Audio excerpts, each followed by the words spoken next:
Hello everyone, welcome to our Ask Geology group, a whole new way to understand our Mother Earth. So, in this today's 7-minute numerical, we'll be discussing about one numerical related to your structural geology. This is not basically a numerical, but this is one conceptual question related to your Mohor circle. Mohor circle, Mohor Coulomb failure envelope, and Mohor Coulomb failure criteria. Okay, so you can see a rock follows Mohor Coulomb failure criteria. That means the rock that is following the Mohor Coulomb failure criteria. Okay, Mohor Coulomb failure criteria. Criteria one thing. Which one of the Mohor Coulomb failure envelope?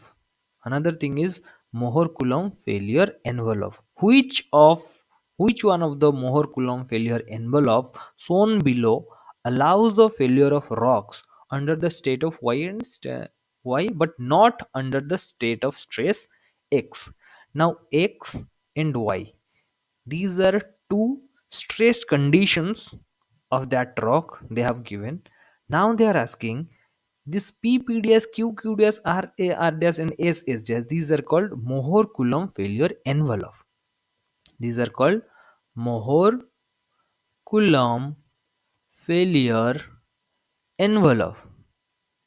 Now these, and you can see the Mohor Coulomb failure envelope that is represented when this is your tau, this is the shear stress, and this is the sigma n normal stress.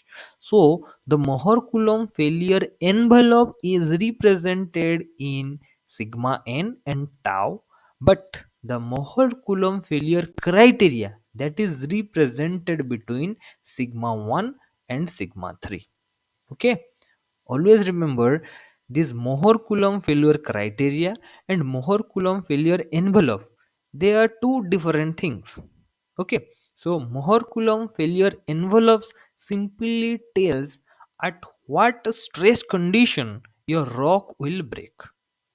Okay, Mohor Coulomb failure envelope simply tells at what normal and shear stress condition this specified rock will experience failure. And what is Mohor Coulomb failure criteria? Mohor Coulomb failure criteria simply tells at what value of sigma 1 and sigma 1 and sigma 3, these are principal normal stresses, at what sigma 1, at what sigma 3 this rock will break. Okay, so if you consider, and what basically this Mohor circle is, okay, what is basically a Mohor circle? So, Mohor circle is simply a geometrical representation of state of stress on a particular plane of body in terms of a circle. As the name suggests, this is the form of one circle.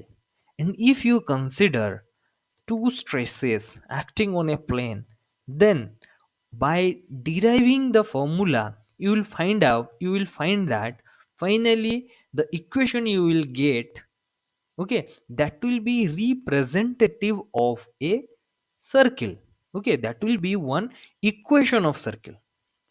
Okay, in the form of, maybe you will get x is equal to p plus of r cos theta, and y that will be represented by r sin theta.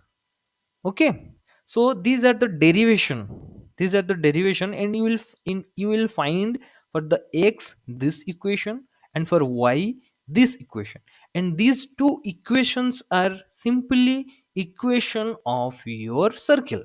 That's why whatever the Mohr representation in terms of normal and shear stress on a particular plane, okay, that takes the shape of a circle. That's why it is called Mohr circle. First thing, and that is the difference between Mohr Coulomb failure criteria and a different and Mohr Coulomb failure envelope.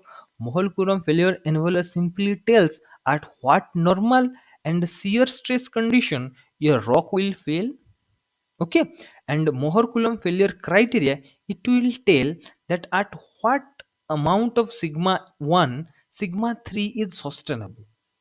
Okay, so what basically this Mohr Coulomb failure criteria, this Mohr Coulomb failure criteria, this represents the maximum value of sigma 1 that a rock can sustain at a particular value of sigma 3.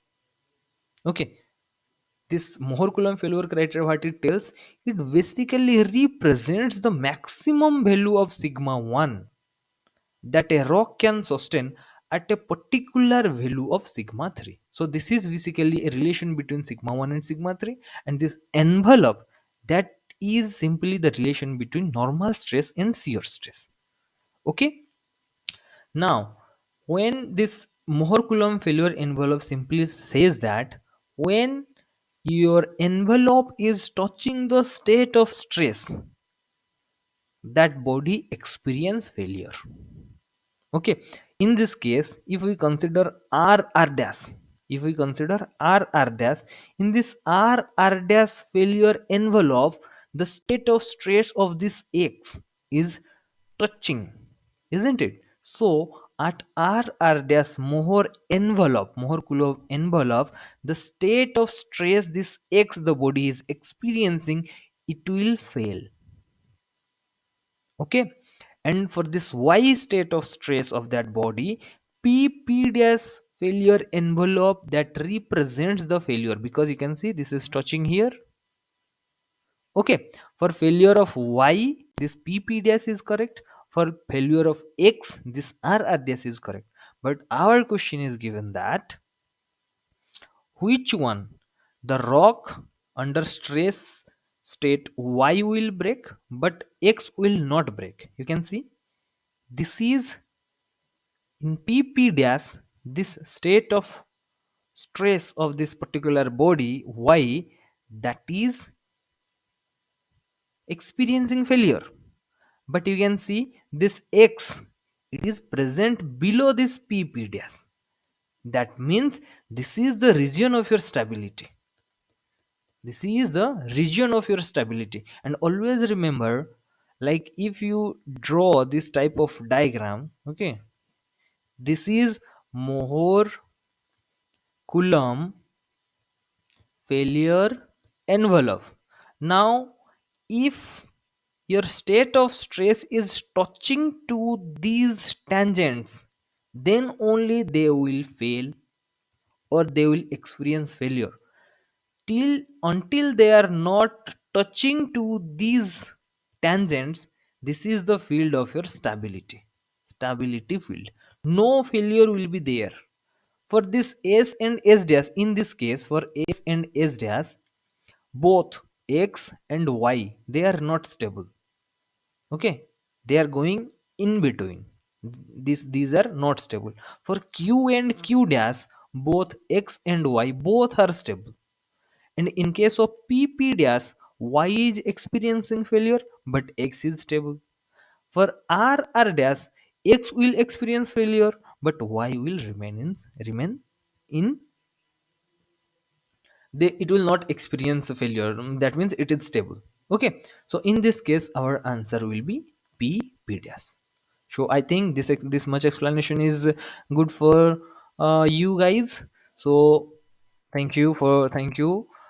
Save our mother earth. And if you're interested to join our group, then these are the mobile numbers, these are the mail id. You can just put a mail or simply call to these numbers, and there will be a link tree that will be given in the description box. By clicking on that, you will be getting access to all our social media platform. So I wish, thank you very much, and keep practicing and continue your preparation. Thank you.